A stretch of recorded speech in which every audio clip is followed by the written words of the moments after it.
You think discipline is about waking up at 5 a.m., hitting the gym 6 days a week, meal prepping on Sundays? That's cute. But that's not the scariest level of discipline. The scariest level of discipline is when someone operates so quietly, so consistently, and with such ruthless self-control that it doesn't even look like effort anymore. It looks effortless. And that's what terrifies people. Because when you reach that level, you're no longer fighting yourself. You've already won.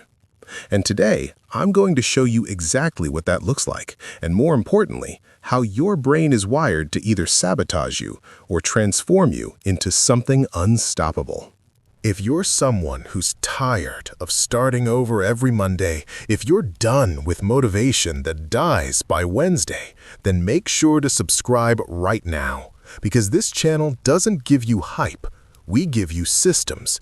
We turn psychology into power.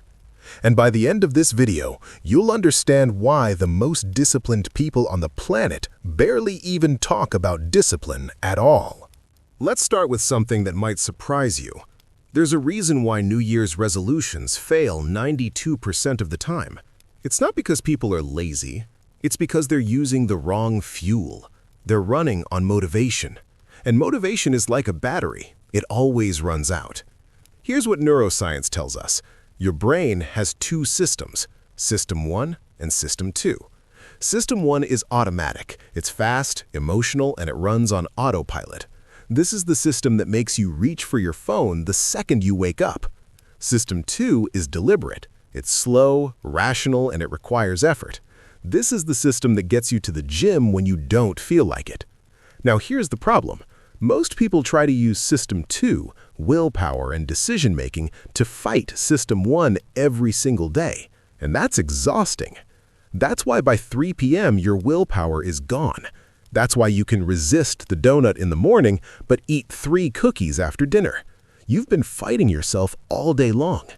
But the scariest level of discipline doesn't rely on System 2 at all. It reprograms System 1.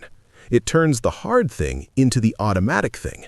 And when that happens, discipline stops being a battle. It becomes your identity. Let me give you an example. There's a concept in psychology called implementation intention. It's a fancy term for a simple idea. Instead of saying, I want to work out more, you say, every Monday, Wednesday, and Friday at 6 a.m., I will do 30 minutes of strength training in my living room. You remove the decision, you remove the negotiation, you make it so specific that your brain doesn't even ask, should I do this? It just knows. It's 6 a.m. on Monday, this is what I do. And here's where it gets interesting. When you repeat that action over and over in the same context, your brain starts to build something called a habit loop. Cue, routine, reward. After a few weeks, the cue, maybe it's your alarm or putting on your workout clothes, automatically triggers the routine. You don't think, you just move. That's automaticity. That's when discipline becomes dangerous.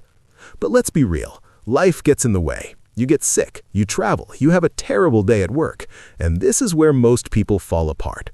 They miss one day and they think, well, I already broke the streak. Might as well start over next week.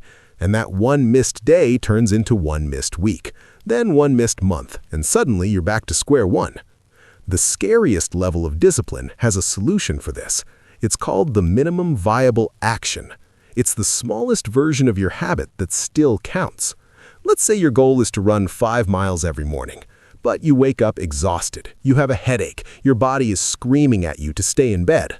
The minimum viable action? Put on your running shoes and walk to the end of your driveway. That's it. No 5 miles, no pressure. Just shoes on, driveway reached. And here's the magic. Once you're outside with your shoes on, 80% of the time, you'll keep going. But even if you don't, even if you just walk back inside, you still honored the identity. You're still a person who shows up. The river didn't stop flowing, it just slowed down. And that's the difference between someone who quits and someone who's unbreakable. Now let's talk about something that most productivity gurus won't tell you. Silence. The truly disciplined don't talk about their discipline. They don't post their 5 a.m. wake-up calls on Instagram. They don't announce their goals to everyone at the dinner table. And there's a psychological reason for this. When you talk about your goals, your brain releases dopamine. It's the same chemical that gets released when you actually achieve the goal, so your brain gets tricked. It thinks, oh, we already did the thing, we can relax now. And that's why people who constantly talk about their goals rarely accomplish them. The talking becomes a substitute for the doing. The scariest level of discipline operates in total silence, not because they're secretive, but because they know that words are cheap, results are loud. And when you finally show up 6 months later with a completely transformed body, a thriving business, or a skill that took 500 hours to build, people won't ask how you stayed motivated. They'll ask if you're even human. Let me share a story. There was a man named Jerry Seinfeld, the comedian. Early in his career, he knew that the only way to get better at comedy was to write jokes every single day. So he created a system. He bought a big wall calendar and put a red X on every day he wrote jokes. After a few days, he had a chain of red X's, and his only rule was, don't break the chain. That's it. No fancy app, no accountability coach, just a visual reminder that today matters. And if you break the chain, you're not just missing one day, you're betraying the version of yourself that showed up yesterday. That's the scariest level of discipline. It's not about the goal, it's about the identity. It's about becoming the kind of person who doesn't break the chain. So here's the truth. The scariest level of discipline isn't about controlling your schedule. It's about controlling your mind. It's about reprogramming your autopilot so that the hard things become easy. It's about building a system so strong that motivation becomes irrelevant. And it's about moving in silence while everyone else is making noise. You don't need to be perfect. You just need to be consistent. You don't need to do everything. You just need to do something every single day. No gaps, no excuses, no negotiations. Just the quiet, relentless execution of someone who's already decided who they are.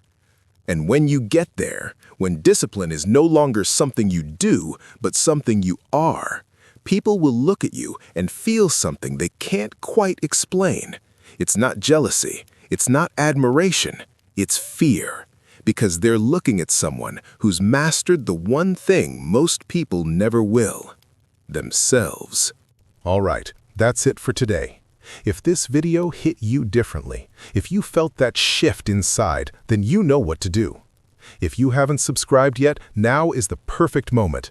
Click that button, leave a like so more people can find this message, and most importantly, go watch the next video on your screen, because we're going even deeper into the psychology of self-mastery, habit formation, and the systems that separate the average from the unbreakable.